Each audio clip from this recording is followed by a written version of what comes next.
platforms, on Facebook, on Twitter, on Twitch even. I was surprised. Thank you everyone for watching on Twitch. I actually had a comment there, which I really wasn't expecting. I didn't expect anyone to be watching on Twitch because really what an obscure topic area financial literacy is on Twitch. I really truly expected more trolling and abuse. People saying, "What are you doing here? This is a gaming broadcasting platform. You should be somewhere else, lady." So I was really thrilled to get some really nice comments from Twitch. Thank you everyone on Twitch for being supportive. All of you people who are out there, I really appreciate it. And for everybody else watching.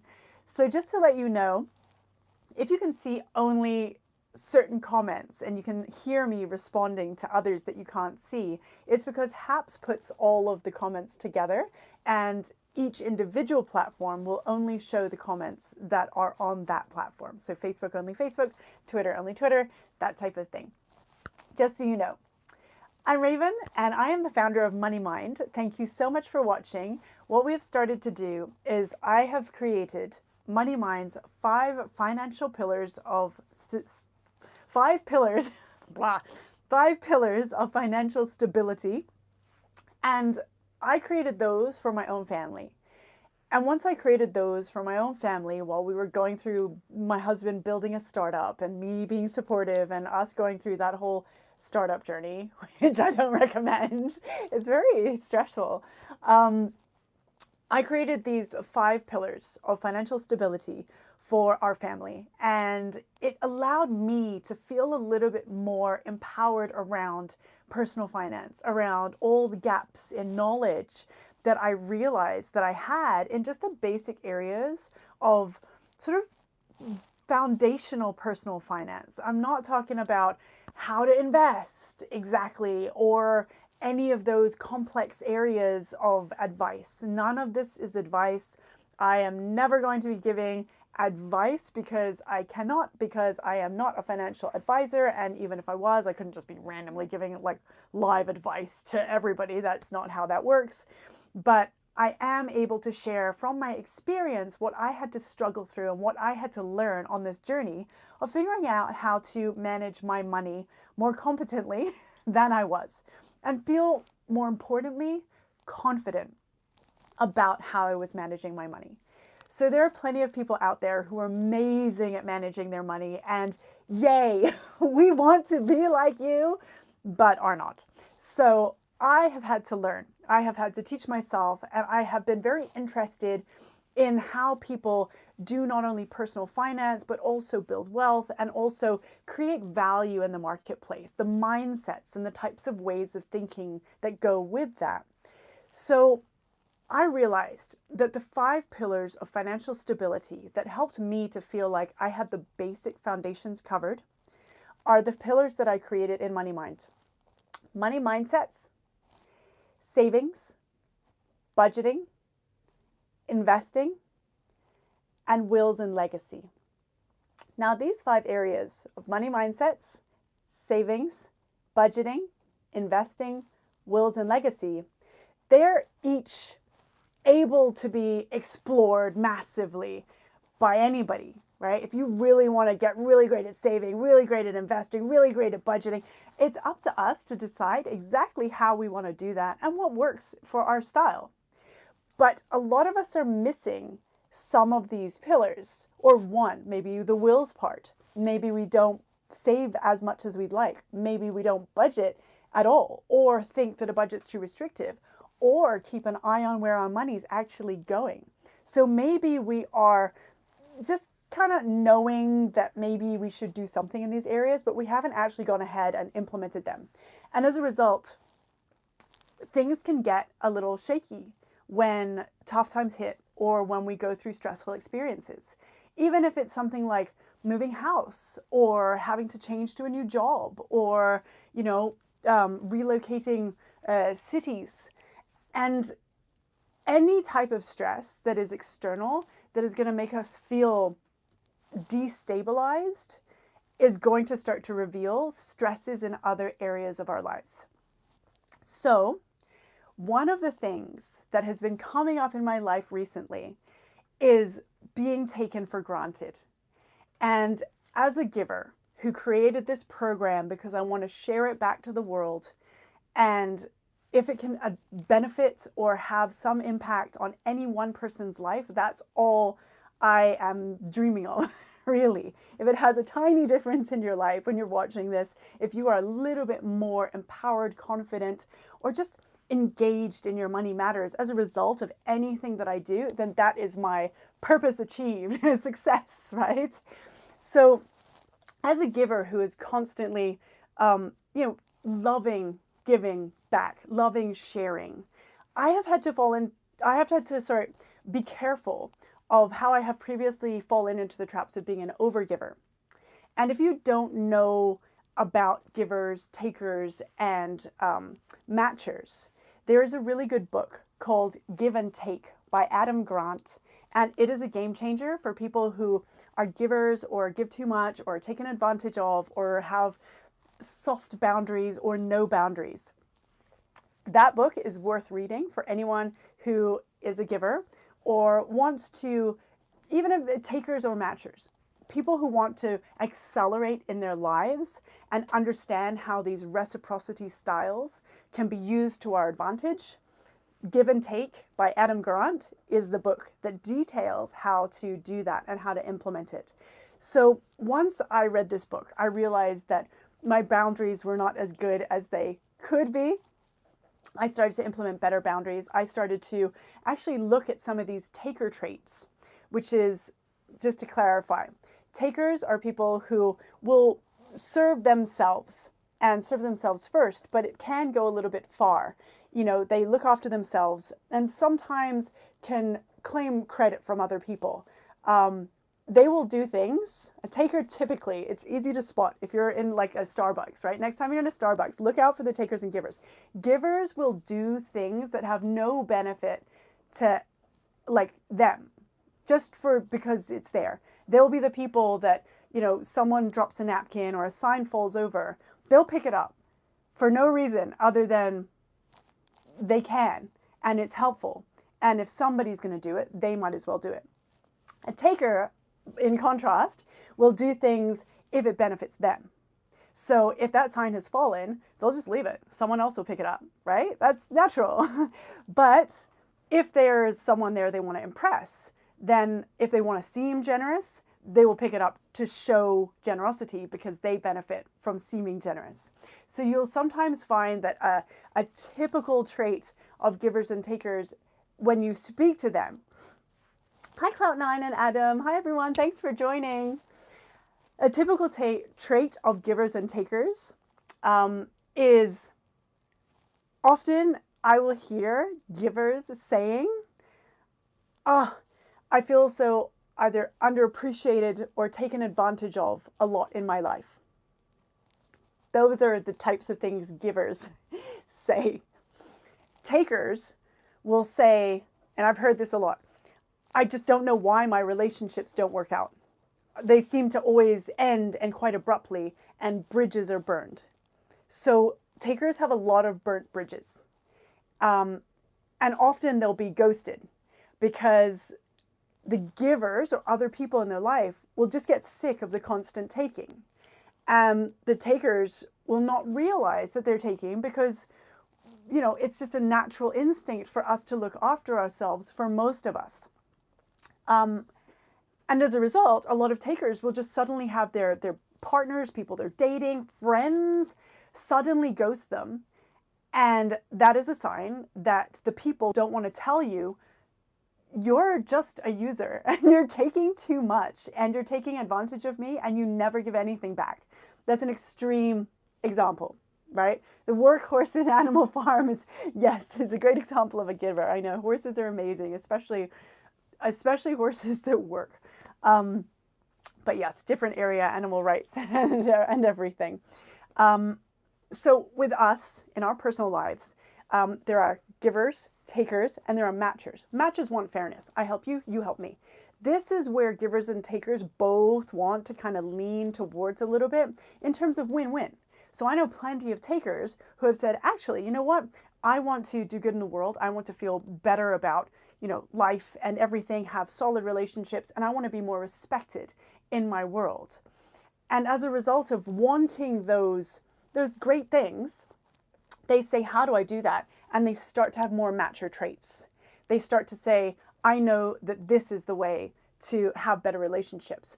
I can benefit and you can benefit. And takers can be amazing at doing good in the world because they have no problems asking and they have no qualms about chasing what they want.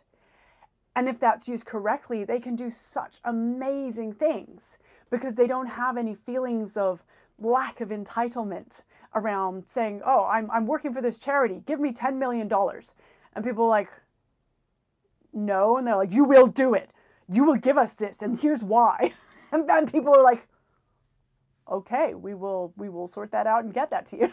Like, it's amazing and wonderful. And that's how takers can be really, really powerful when they really realize that they can accent that trait of pushing forward and use it to serve more than just themselves, but they also benefit. So they benefit and everyone else around them benefits. And that is the way that a taker can use that trait to their advantage.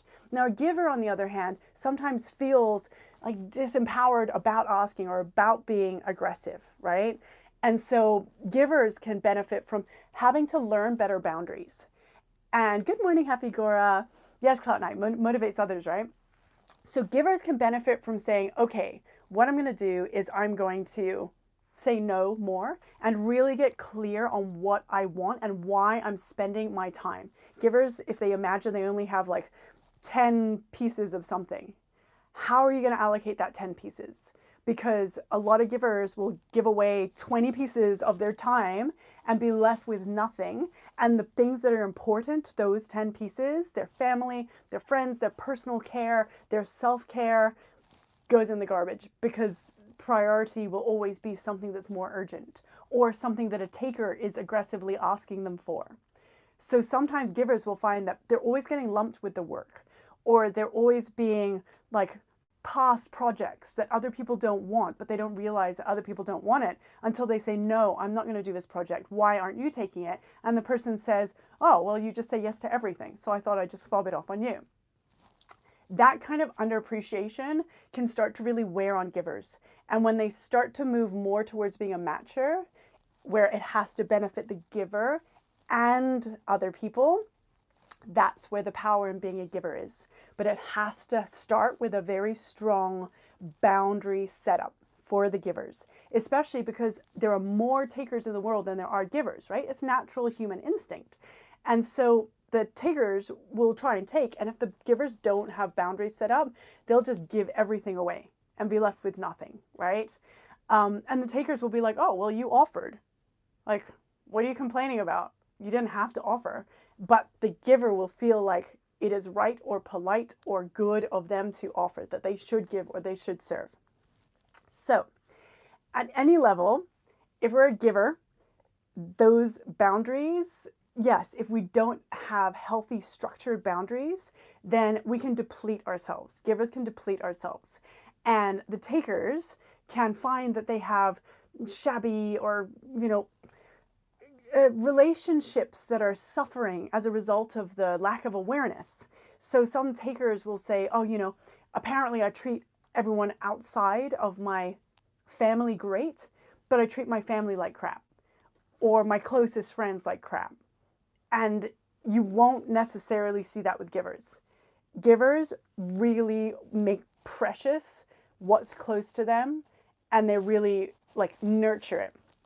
And we need both, right? We need to have both of these types of mindsets and to blend both. So givers can have more taker traits and takers can have more giver traits. It will benefit the whole world to have more of each other, right? As a general rule, that's often how it is, right? So I have been, with the matchers. Yeah, yin and yang, but the matchers as well in the middle. The matchers can benefit because sometimes the matchers will think, I can't ask for help or I can't do a favor or something because I need to then owe them. So that's, it's a tricky area to be in. But if matchers can spot givers and work with givers, then that is a really lovely relationship because the giver can help and the matcher can know that they are still looked after. Even if the giver is giving more than the matcher can also feel comfortable knowing that this person is not giving with an expectation. So they can start to relax a little about feeling obligated to give back. So that works a little bit better. And one of the great things about the giver taker thing is that there, especially in the workplace, there are a lot of matchers, right? People want fairness. Even if they're more givers in relationships or takers in life, it's a very clear reciprocity style. The dominant one in workplaces. I help you, you help me. So as a result of that, givers will often have a very good chance of being more supported by matchers, because long term takers will get ahead and people want to align with them because they make good headway, but they won't be as liked. And when it comes down to it, matchers will support a giver over a taker. So sometimes they will if the taker's just getting ahead because ambition. But long term, especially in this environment now where people are starting to evolve into a better quality of work-life psychology, people want to work with people that they like or believe in. And people want to work with people that they know will look out for the team, not just themselves. So then a matcher, if given the choice, will say, that person is very ambitious and going to throw me under the bus. That person is also ambitious but looks out for the team. They're going to side with the giver on that. And that actually has been studied. And I know of studies where it was shown that at the highest level, what makes the difference to people succeeding or staying at the highest levels of these big companies is whether there's a support network feeding them information and supporting them to stay there. So someone who suddenly loses their job and is so surprised about it, if you had people who really liked you and thought you were an ally and great to have in the team, they would have let you know a long time ago that there were these kind of whispers, that there was things going on that might cause you to be kicked out. But if you're terrible to everyone around and everyone doesn't like you, they're not going to tell you. They're actually going to kind of want you to be kicked out. And it has happened. And I have actually seen personally examples of this happen. And it's really interesting because the takers are so surprised. They have no idea. And it just comes out of the blue. And it's because nobody told them, because nobody's on their side. Matchers do unto others as they do unto you. Yes, fairness is the main creed of matchers. Givers is to give because they think the world is a better place with us giving and sharing. And takers need to look after themselves. They've somehow been raised or feel or know that they want what they want, and it's up to them to get it. And so that is a natural inclination for takers. So people often don't know what style they are. And if we don't know what style we are, we don't know how to work with others. So if you are a taker, think about it. If you are a matcher, think about it. We'll often be a blend. So I was a giver, and I was actually an overgiver, which is based in insecurity. So the author of Eat, Pray, Love talks about being an overgiver, where you give from a place of feeling like you're not enough. And that can be a very strong giving push, where we say, I'm not enough, so I'm going to give to other people to try and make everything right, to try and heal this in myself. But what she realized, once you can Google Eat, Pray, Love. Hi, Peter. You can Google Eat, Pray, Love, and you can see that the author of Eat, Pray, Love on overgiving wrote an article saying how she realized once she became famous. Thank you, Peter, for my 50 cents. Yay! Thank you. So the author of Eat, Pray, Love realized that once she became famous, had all this money, and then tried to be an overgiver, she became what she called a destiny disruptor. And she was kind of getting in the way of people being able to build their own lives by paying off their mortgage, by taking away their struggles. That was their self-esteem, their pride, and their own journey to go through that she just wiped out because she was fortunate enough to have done great work that was rewarded in value with money, because that's all money is when you do value in the marketplace, right? Money is just applause. It just happens to be the sound is just dollars, ching, ching, ching, ching, instead of the sound of clapping. That's what money is in the marketplace generally. So she provided great value and insight with her book, Eat, Pray, Love. As a result, she had lots of applause and money and lost a whole bunch of her friends because she kept trying to pay for everything and be an overgiver, and they didn't want it. And then they didn't want to talk to her anymore. And then she realized that she was not only losing her friends, but she was also causing them to feel angry about their own lives and about how they could have done things differently. And sometimes removing the money issue reveals a deeper issue. So if you're a giver and you find that you are like always giving your money away, that is really something that is much deeper inside about giving away your worth, about giving away what you have because you don't like how you are, or you haven't accepted yourself, or there's something that you don't deserve, whatever it is, right?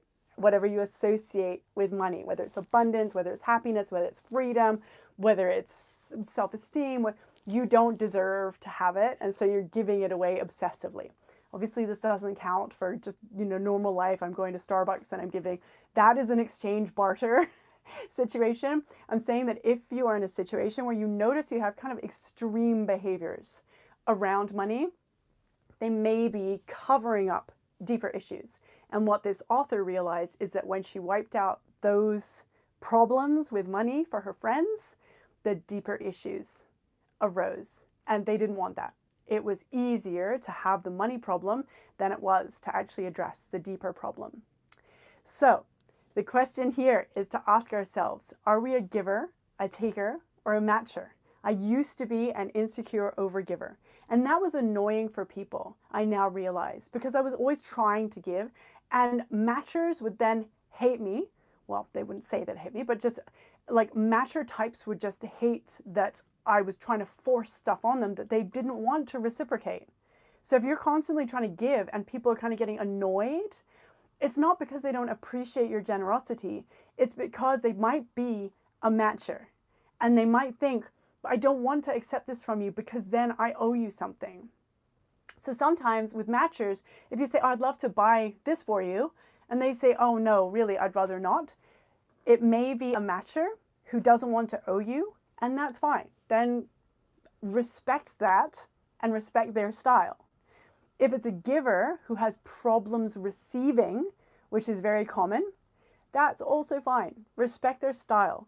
At such point that a giver is ready to start working on receiving, working on being able to accept deserving. Great to see you too, Peter. Thank you for joining. At such point that a giver is ready for that, they will start to make that journey on their own. And it's not going to change from us saying, you have to accept me buying lunch. Like, it's just, sometimes givers just will have to accept being bought lunch. And it can feel really uncomfortable if we're an overgiver or if we don't feel like we deserve it. Or if we're actually a matcher and we feel like we might owe people afterwards. So we can be a blend. I was an overgiver. Now I'm a giver with much better boundaries that I have had to consciously create. And I do a lot of matching. So I now have all three, where I look at some of the taker traits as well. And I say, how can I actually adopt some of those? How can I actually say, okay, I'm a giver, but I also want to be able to communicate with takers in a way that doesn't have some big, like, take advantage of me sign on my head. So how do I communicate with takers in a way that they feel comfortable just sort of talking and not like I'm prey to be predated on, to take advantage of? The really easy way with that is to just be clear on where my boundaries are. So what I can commit my time to. So I've said to people, I do financial literacy. And at this point, there are so many other wonderful things that I've recently been exposed to that I really want to support. I can spread the message, but I cannot spend my time actually physically working on those things, simply because I know all my time, those 10 blocks that I have to go to financial literacy. And I need to be the financial literacy girl. That then can work in my advantage, because then my sign says financial literacy girl instead of give or take advantage of me. And then I have that takers can see, and at least they know if they want a financial literacy person, here's my sign to see, right? It also means that in negotiations or in discussions of things, I can adapt more of that taker stance of this has to work for me. Even though I cannot change the fact that I'm a giver and that my purpose will always be to benefit the most people possible and benefit individuals, each and of themselves. But if I go into a room where I need to negotiate, I am fighting like a taker for those people. And that's also why it is so easy for me to advocate for financial literacy and Money Mind and this cause. Because for me, it's not me running a business, right? This is something that I am like, say 10 million people need to be able to feel more confident right now, to have a hold of their life, to be able to thrive, to be able to make choices that aren't tied into credit card debt or tied into other financial messes that they don't want to be in. I want those people to have a choice, and I'm really quite angry that it hasn't been given to them early. That many of us have had to learn the basics of financial literacy on our own, or just struggle through life trying to figure it out. Those people, that mission, that purpose, I will go into any room and I will fight with takers, and I will probably win, because they're out for themselves and I'm out for 10 million people. And you are not going to sway me on that. I'm not going to give. This is so much bigger than you, and here's how it can benefit you. But this, like, you can't argue with with me and my people, okay? Because this is important. This is bigger than any of us. This is such a big problem in the world that needs to be addressed.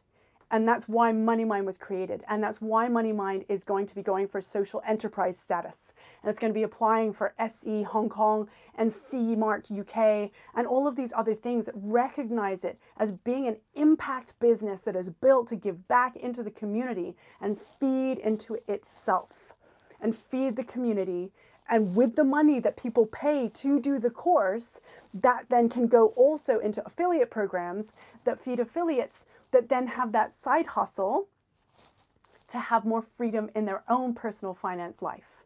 And hopefully one day to go through and say, okay, this is going to be children's picture books. I dream desperately to talk to people who are underconfident, to have teenagers filled in this area, and then to have children's picture books 5 to 7 years old. If you are a literary agent, this is something, contact me.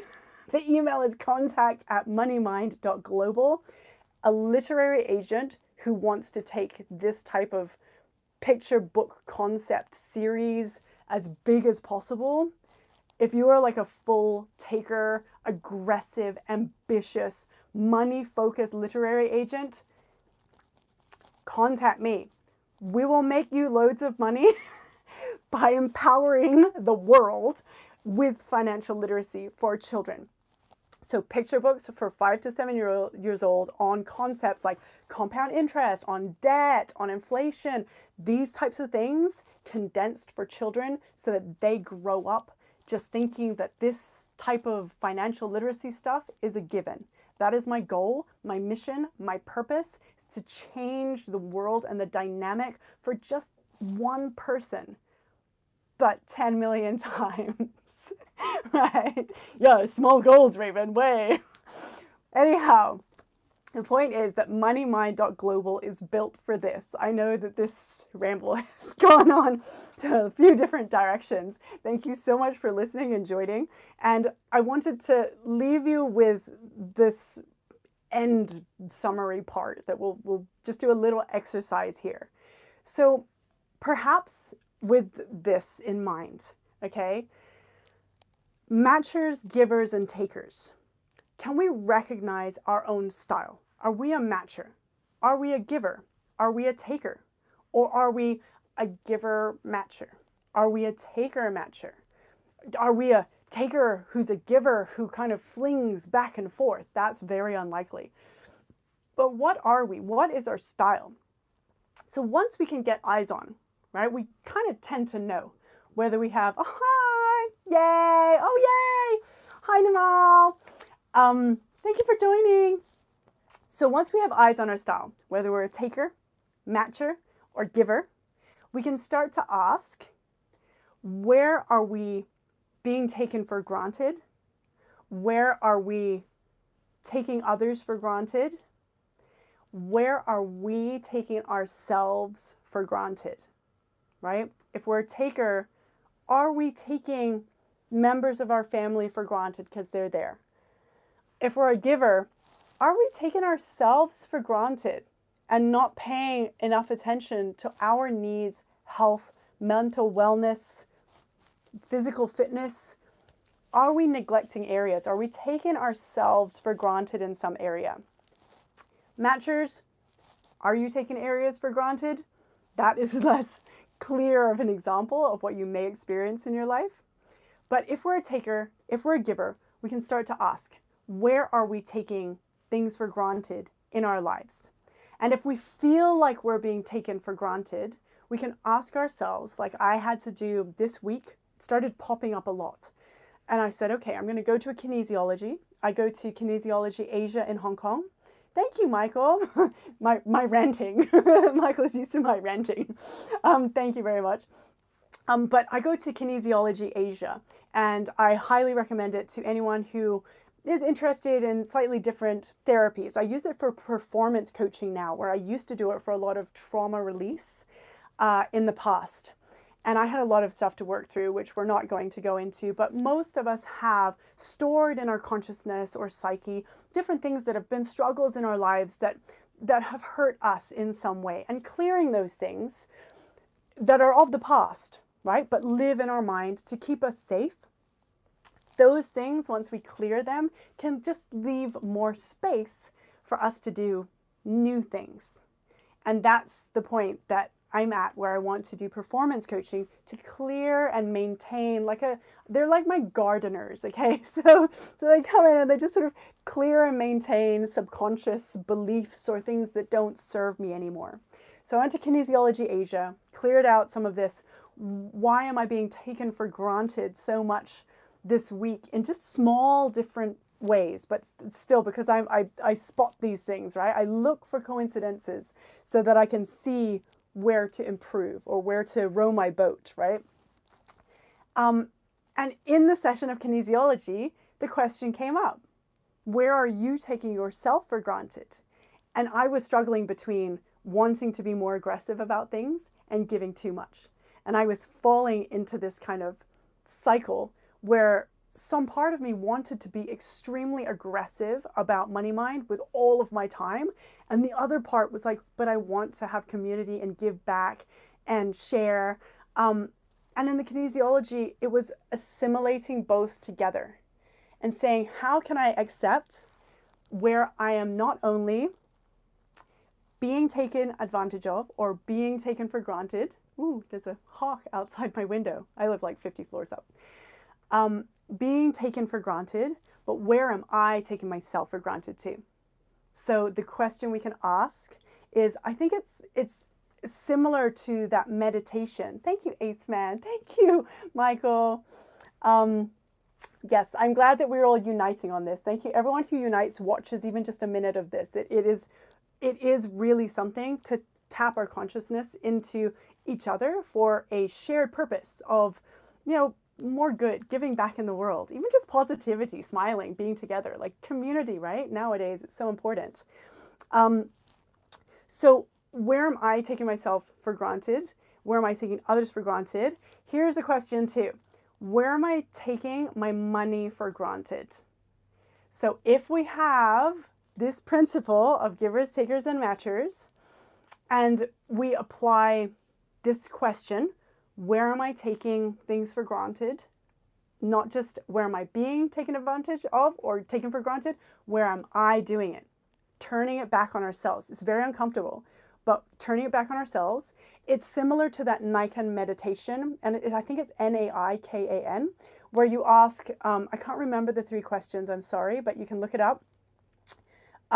What did this person teach me? Something like that. And how did I hurt or fail that person? Like, what trouble did I cause that person? So what have I learned from this? What trouble did I cause them? And can I forgive them, or something like that? I should probably look this up because it's really useful. But that kind of thinking, a lot of people aren't used to. A lot of us don't think, oh, that person has treated me badly. How did I impact them? You know, maybe they felt like we treated them badly too.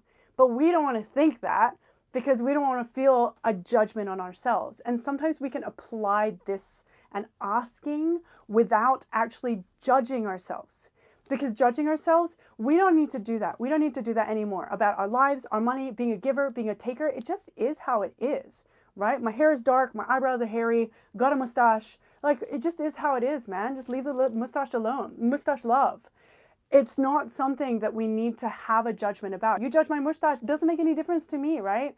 Like, it's my mustache, I love my mustache. And if we love in ourselves and look after in ourselves our own evolution, then we can start to get the results we want. Really, most of us want results, but we often forget that that's how to get results, because pushing ahead will get us so far, but we'll get tired.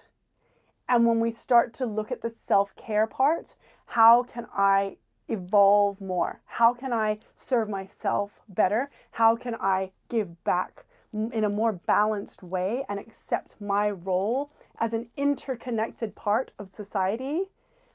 Then our energy starts to get a lot more unstuck and a lot more flow. People have asked me recently, like, Raven, how do you have so much energy? I don't drink coffee, I don't drink tea. I also don't have sugar and I don't drink alcohol. So, I mean, maybe people are just like super tired from drinking alcohol a lot, but I don't drink or have any of those anymore. I've always had energy, but when I was less connected to others and with empathy and able to see 2 sides of a thing, I was much more exhausted because a lot of energy went onto feeling judgment and emotions and angry and upset or indignant, grumpy taxi driver, this person saying something rude to me. Like, I would just get tangled in all this junk. That's exhausting. Emotions that are not supportive are exhausting. Worry is exhausting. Feeling helpless is exhausting. Feeling overwhelmed, avoiding is exhausting. These things, when we start to ask and get mindsight on ourselves, ask, how can I help myself to evolve and be the person that I know, we all know that there's this person that we know we can be, and in some part we already are. It's just that we have to build on these layers. It's like putting an outfit together. You put on the parts of the outfit and then the outfit is complete, and then you change outfits depending on where you're going. That's just how it works with us in our evolution. We'll be different people for different roles, but we always want to be evolving to the next thing, to the next outfit, to the next event. We want to be moving in a direction, because stagnation of anything is toxic. And stuckness is a type of stagnation. And unnecessary emotions are also a way of keeping ourselves stuck, especially around frustration with other people, when we can ask how we can address that in ourselves, because we can't change other people, we can only change ourselves, and stuckness with our money, in our personal finance. How are we feeling stuck in this area? So I created these 5 pillars. Hi, Drake. Sorry, I said that was a really late hi. Hi, Drake. So stuckness and any of that type of feeling in our life can apply to our emotional, personal life as well as our money life. And when we start to see those two sides, sometimes you can see a really clear like mirror image. So for example, when I was younger and I was working and I was very successful, but I was also not taking care of myself at all. I felt overwhelmed by not knowing the basics of personal finance management, right? I didn't have those 5 pillars that I've now created, which for everyone who's recently joined are the 5 pillars of Money Mind over at moneymind.global, which is being built now. And they are the 5 pillars: money mindsets, savings, budgeting, investing, wills, and legacy. Money mindsets, savings, budgeting, investing, wills, and legacy. Money Mind is just an overview of these 5 pillars. It doesn't go into any detail, and I'm not a qualified financial industry person, so I wouldn't go into detail anyways, but it's just saying roughly, if you're starting out with your money management, here are the 5 pillars you need to know. And here are some of the tricks and tips that I use to improve or implement in terms of each pillar. So we'll have little free pillars that I'm working on now, as well as the main course, the main 5 pillars course. But those 5 pillars areas I created because in my life before, I had money that I wasn't managing properly. I've been told not to play with my hair, but I know it's going towards the mic, so I'm trying him. So my habit was avoidance. I don't know if anyone else can relate to the avoidance thing, but avoidance, having your money come in and then spending, feeling like you don't want to budget because budgets are overwhelming, or you don't have the discipline, or that type of thing. I say you, I mean me, right? I say you, I really mean me. So I just totally avoided that because I didn't know about the no budget, which is the budget where you just allocate necessities and savings and then spend the rest.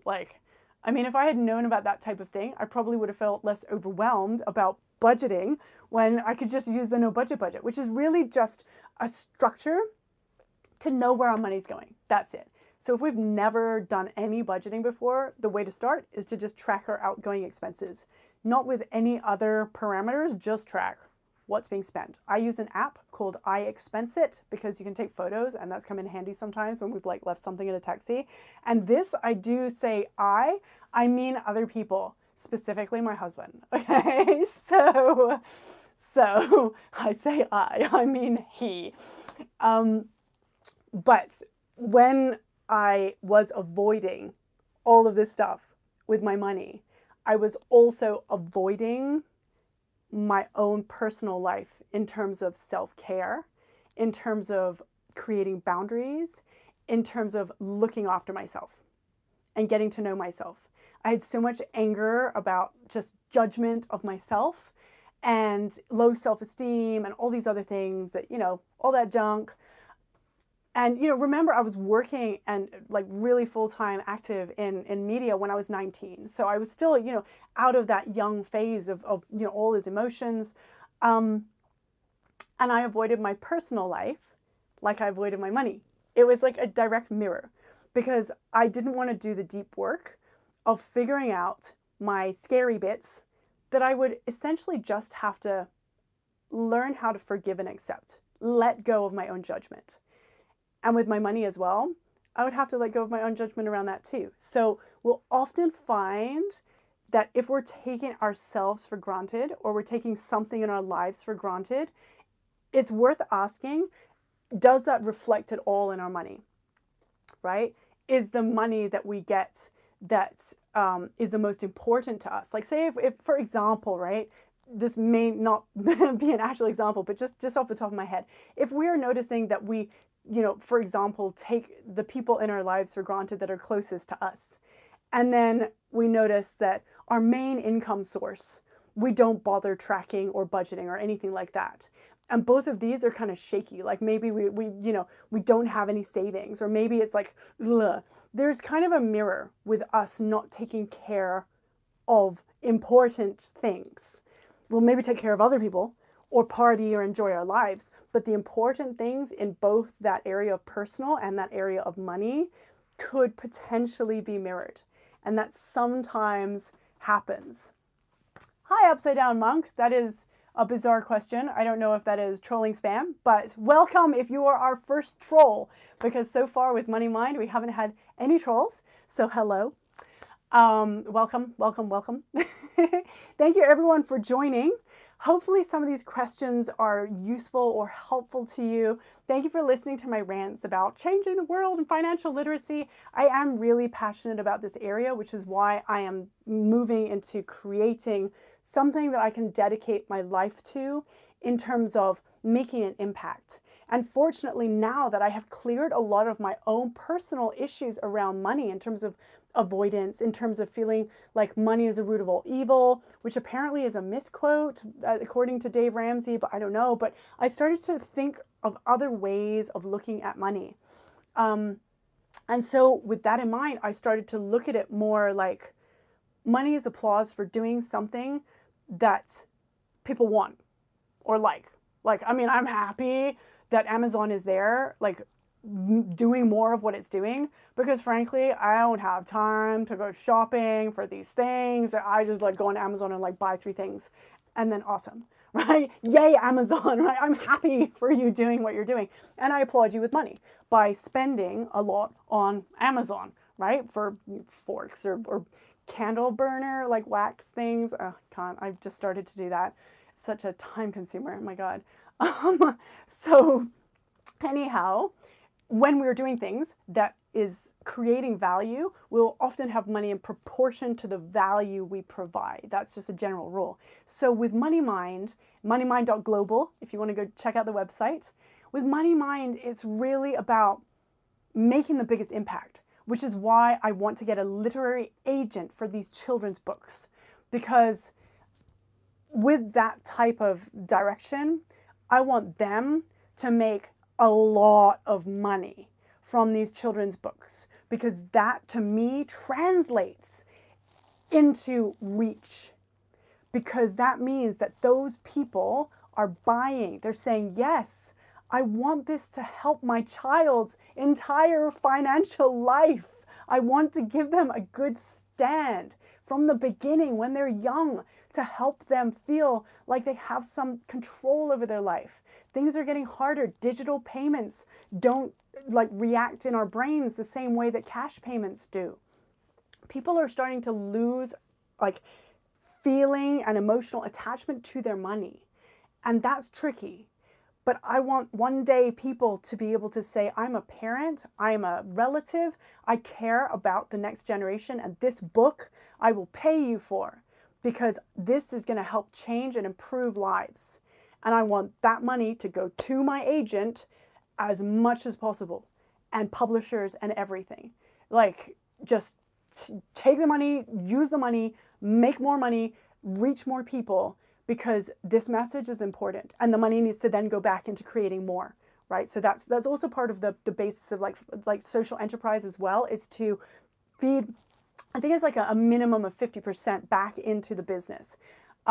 Which parameters, I don't know if there are any strict rules, but the point is that my passion and my area of financial literacy also had to overcome a lot of my own beliefs around money being bad, and start to change them more into that kind of, apparently it's more like a King David mindset. I don't know.